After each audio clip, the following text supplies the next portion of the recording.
Pris dans la tourmente d'événements politiques et finalement géopolitiques inattendus en Afrique et plus particulièrement dans la région du Sahel, que traverse un intense désir de souveraineté et donc d'insoumission, de revanche, voire même de confrontation vis-à-vis de l'ancienne puissance coloniale, le déplacement d'Emmanuel Macron au Cameroun le 26 juillet 2023 avait les allures d'une opération de reconquête.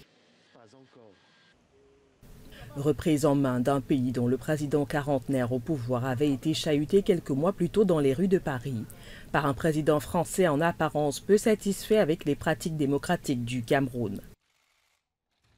Monsieur Macron, il y a Paul Biya qui tue les Camerounais, monsieur Macron. Il y a un génocide au Cameroun, monsieur Macron. Paul Biya tue les Camerounais, monsieur Macron.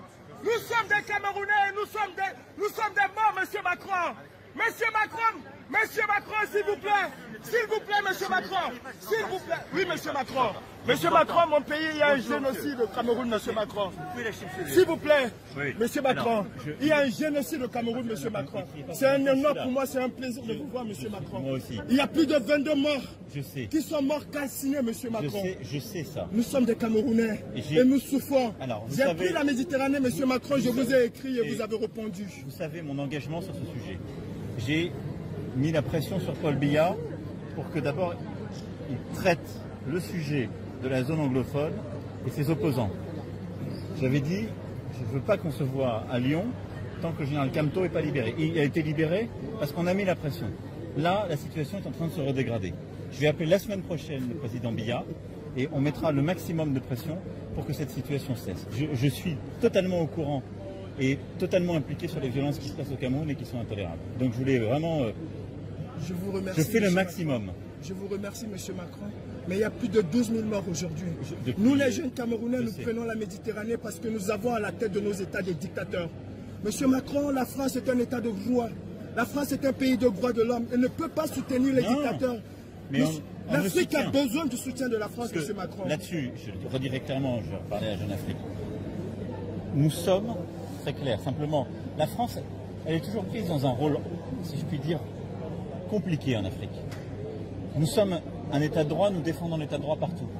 Mais quand en Afrique, un président français dit tel dirigeant n'est pas démocratiquement élu, les Africains disent mais de quoi venez-vous vous mêler?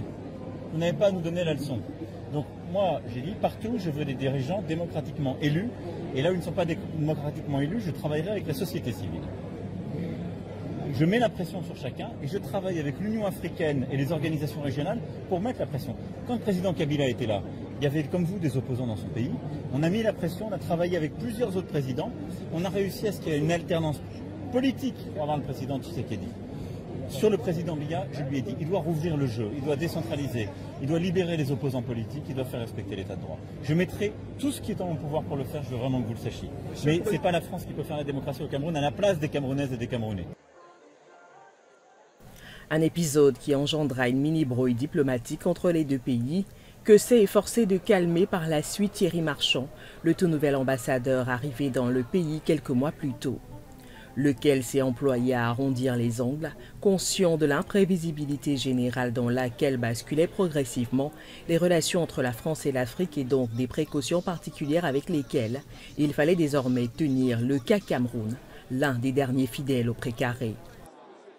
Le partenariat que l'on doit bâtir ensemble au XXIe siècle, dans un monde différent de celui qu'on a quitté, nous oblige, nous impose de réfléchir un peu à ce qu'est réellement un partenariat aujourd'hui. Et je pensais que le point d'entrée, le point le plus évident pour arriver à réfléchir un peu sur ce mot, partenariat, c'était de commencer par parler de nous.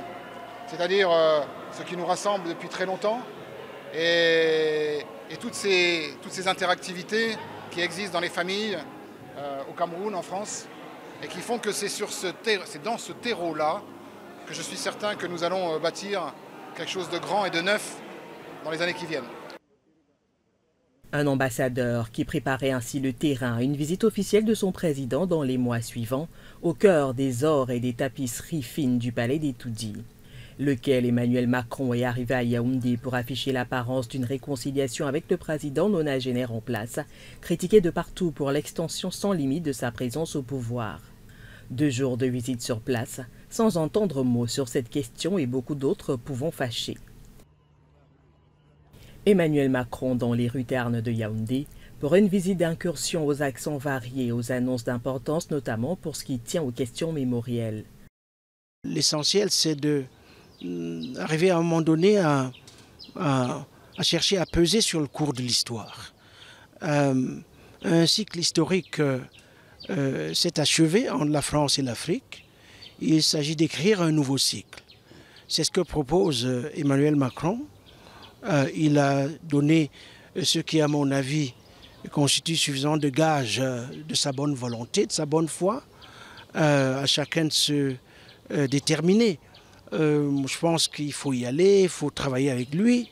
De toutes les façons, entre la France et nous, il n'y a pas seulement un passé commun, il y a un avenir qui est à construire ensemble, comme il y a un avenir à construire avec d'autres puissances du monde.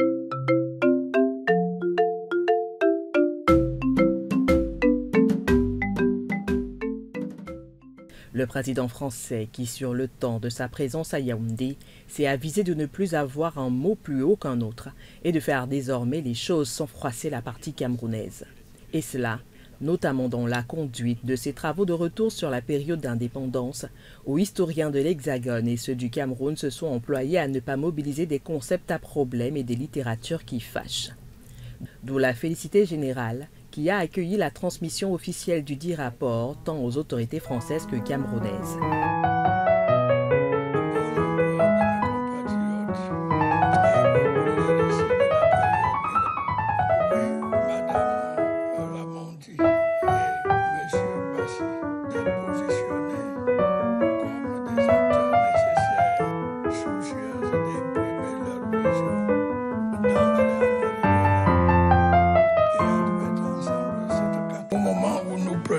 Décision commune en juillet 2022 de mettre sur pied cette commission franco-camerounaise. Notre objectif était de briser un tabou vieux de plusieurs dizaines d'années pour que la relation entre la France et le Cameroun puisse connaître de nouveaux développements. Il y a lieu de rappeler ici que je faisais déjà observer en 1987 dans mon livre intitulé « Pour le libéralisme communautaire » que, je cite, « L'indépendance de notre pays fut conquise de haute lutte par de nombreux et dits enfants issus de notre terroir. Leurs œuvres ont été saluées et officiellement réhabilitées. L'indépendance de notre pays fut arrachée aux colonisateurs à travers des luttes acharnées menées par des combattants qui avaient en commun l'amour de la patrie. » Un retour dans les rangs donc, en quelque sorte, pour Paris, qui quelques mois plus tôt avait même poussé l'audace plus loin, en invitant non seulement le président camerounais aux cérémonies des 80 ans du débarquement de Normandie en août 2024, mais aussi les soldats du pays à défiler avec majesté sur les pavés des rues parisiennes.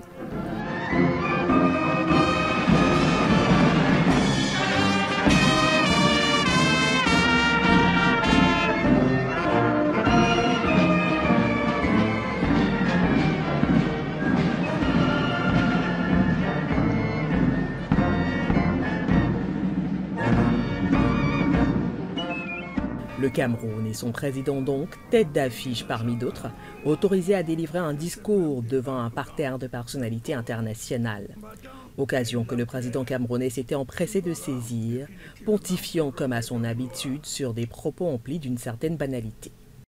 De nombreux soldats ont ici à Saint-Raphaël, comme sur les autres terres de Provence, comme en Normandie et comme ailleurs en Europe, donner leur vie pour combattre l'occupation, pour sauver la liberté, en formant une formidable chaîne de solidarité.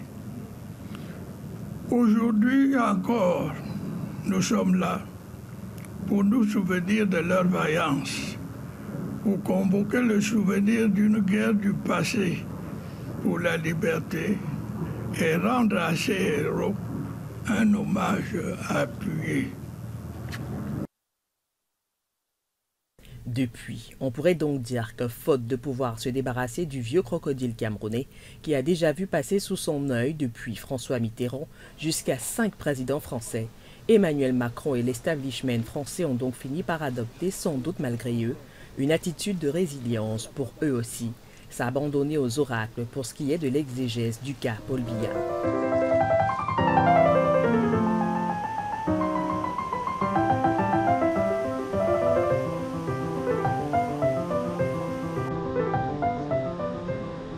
Un peu comme ces Camerounais qui, dans leur grande majorité, semblent avoir opté plutôt pour un jeu de cache-cache avec la nature et donc les circonstances, scrutant à chaque journée qui se lève de quelle couleur peut être la météo qui donne de la teneur à l'horizon.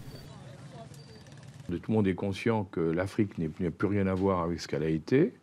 On voit les actions, effectivement, des Américains. Les Français étaient la population étrangère la plus importante en Afrique il y a 30 ans. Aujourd'hui, la population la plus étrangère en Afrique, ce sont les Chinois. Nous avions une relation sécuritaire. Elle était de deux natures, en vérité. Il y a une partie, c'était notre engagement contre le terrorisme, depuis 2013. On avait raison. Je crois qu'on a oublié de nous dire merci. C'est pas grave, ça viendra avec le temps. L'ingratitude, je suis bien placé pour le savoir, c'est une maladie non transmissible à l'homme. Mais je le dis pour tous les gouvernants africains qui n'ont pas eu le courage, vis-à-vis de leurs opinions publiques, de le porter, aucun d'entre eux ne serait aujourd'hui avec un pays souverain si l'armée française ne s'était pas déployée dans cette région. Biya est très malade, il vit 90% de son temps en Suisse, et il fréquente plus les hôpitaux que les ministères. Il sait très bien qu'il y a un risque énorme puisqu'il a changé toute une partie de son état-major crainte d'un coup d'État. Donc ça montre bien que lui, qui est un vieux sage, il sait très bien les risques qu'il peut y avoir. Donc on voit bien que le Cameroun, donc, attention danger, le Tchad, attention danger, et puis après, ça sera d'une manière électorale, il y aura la Côte d'Ivoire. Pendant ce temps, l'occupant du palais des Toudis, lui, prépare tranquille ce qui ressemble à un plan explicite d'éternisation au pouvoir, sans plus craindre quoi que ce soit qui puisse venir de Paris, sans avoir à se soucier des mots et des choses de ses petits plans secrets, dès lors qu'Emmanuel Macron s'affiche comme clairement échaudé par une perte nette d'influence dans son ancien précaré. À l'époque de Gaulle, il y avait Foccart, tout le monde connaît Monsieur Foccart, qui défaisait les présidents africains, ça c'est vrai, mais qui les connaissait tous très bien, il connaissait parfaitement l'Afrique. Mais c'était une Afrique assez paternaliste, il faut être honnête. Quand Mitterrand est arrivé au pouvoir, les gens ont dit ça va changer, pas du tout. C'est un des adjoints de Foccart, un des collaborateurs de Foccart qui s'appelait Penn, qui est devenu le patron. Donc simplement, on a changé de parti, mais la méthode est restée à peu près la même. Penn était moins connu, peut-être un peu plus ouvert, si je peux dire, mais ça se passait pas mal, parce que tout le monde se connaissait, tout le monde se mettait d'accord. Par exemple, à l'époque du président Chirac, on a mis à l'Élysée un ambassadeur, et puis qui connaissait très bien l'Afrique. Mais il n'empêche que le président Chirac avait des relations personnelles avec les dirigeants africains, et franchement amicales. Ça, tout le monde le sait. Donc il y avait un vrai courant d'échange et de sympathie. Bon, ça se passait très bien. Et c'est vrai que depuis, ça s'est dégradé, parce que les gens qu'on a mis à l'époque à la cellule à l'Élysée, maintenant il n'y en a plus de cellule, mais à l'époque il y a la cellule à l'Élysée, on a vu des gens qui n'étaient pas des spécialistes de l'Afrique. Et alors là, c'est catastrophique. Si vous mettez quelqu'un qui est un spécialiste du Moyen-Orient ou de l'Asie pour parler avec l'Afrique, évidemment, il ne comprend pas du tout. L'Afrique, c'est un monde, avec ses codes, avec ses habitudes, avec son histoire, avec sa culture. Et vous ne les traitez pas comme on parle avec un Sud-Américain ou avec un Asiatique. C'est un autre monde. Dans ce tourbillon, Paul Biya serait donc le moindre mal. À tout le moins, le mal qu'il est moins douloureux de supporter, dès lors que la figuration d'hypothèse de son remplacement par des visages potentiellement moins favorables, à l'exemple de ce qui est vu au Mali, au Niger, au Burkina Faso et même au Sénégal, soit le pire cauchemar qu'il soit possible de souhaiter à un pays largement en déclassement sur la scène mondiale.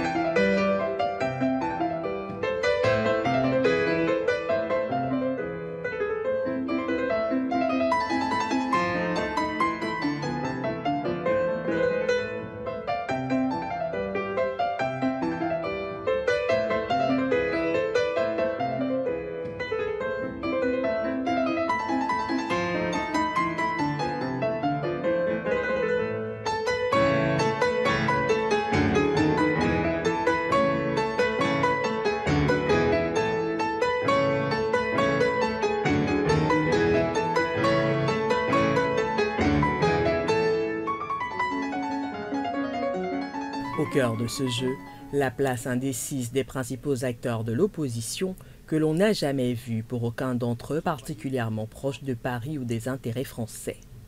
Le Cameroun s'avance donc vers une élection indécise où le rôle de la France, jadis si important, est pour cette fois plongé dans une illisibilité totale qui en rajoute aux inquiétudes de millions de gens sur le jour d'après.